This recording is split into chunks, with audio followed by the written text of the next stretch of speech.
اعوذ باللہ من الشیطان الرجیم بسم اللہ الرحمن الرحیم۔ ایک دن آن حضرت صلی اللہ علیہ وآلہ وسلم لوگوں میں تشریف فرما تھے کہ آپ کے پاس ایک شخص آیا اور پوچھنے لگا کہ ایمان کسے کہتے ہیں۔ آپ صلی اللہ علیہ وآلہ وسلم نے فرمایا کہ ایمان یہ ہے کہ تم اللہ پاک کے وجود اور اس کی وحدانیت پر ایمان لاؤ اور اس کے فرشتوں کے وجود پر اور اس یعنی اللہ کی ملاقات کے برحق ہونے پر اور اس کے رسولوں کے برحق ہونے پر اور مرنے کے بعد دوبارہ اٹھنے پر ایمان لاؤ۔ پھر اس نے پوچھا کہ اسلام کیا ہے؟ آپ صلی اللہ علیہ وآلہ وسلم نے پھر جواب دیا کہ اسلام یہ ہے کہ تم خالص اللہ کی عبادت کرو اور اس کے ساتھ کسی کو شریک نہ بناؤ اور نماز قائم کرو اور زکوٰۃ فرض ادا کرو اور رمضان کے روزے رکھو۔ پھر اس نے احسان کے متعلق پوچھا۔ آپ صلی اللہ علیہ وآلہ وسلم نے فرمایا احسان یہ ہے کہ تم اللہ کی عبادت اس طرح کرو گویا تم اسے دیکھ رہے ہو۔ اگر یہ درجہ نہ حاصل ہو تو پھر یہ تو سمجھو کہ وہ تم کو دیکھ رہا ہے۔ پھر اس نے پوچھا کہ قیامت کب آئے گی؟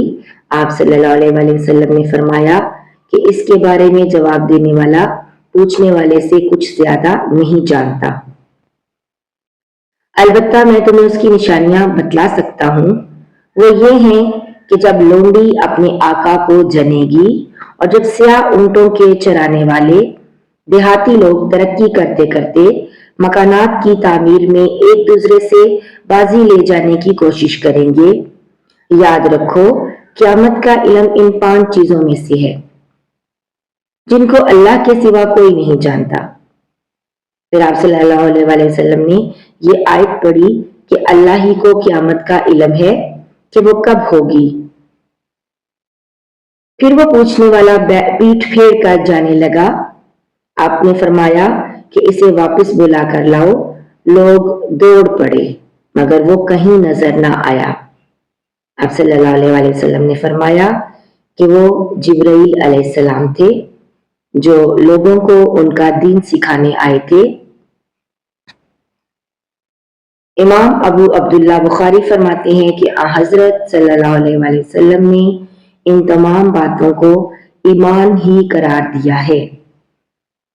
صحیح بخاری حدیث نمبر 50۔ حدیث سن کر آگے پہنچانا صدقہ جاریہ ہے۔ نبی پاک صلی اللہ علیہ وآلہ وسلم کے 99 ناموں میں سے کوئی بھی ایک نام ٹائپ کر کے کمنٹ سیکشن میں ضرور بتائیے گا۔ اگلی ویڈیو تک کے لیے اللہ حافظ۔ اپنا بہت سا خیال رکھیے گا اور دعاؤں میں یاد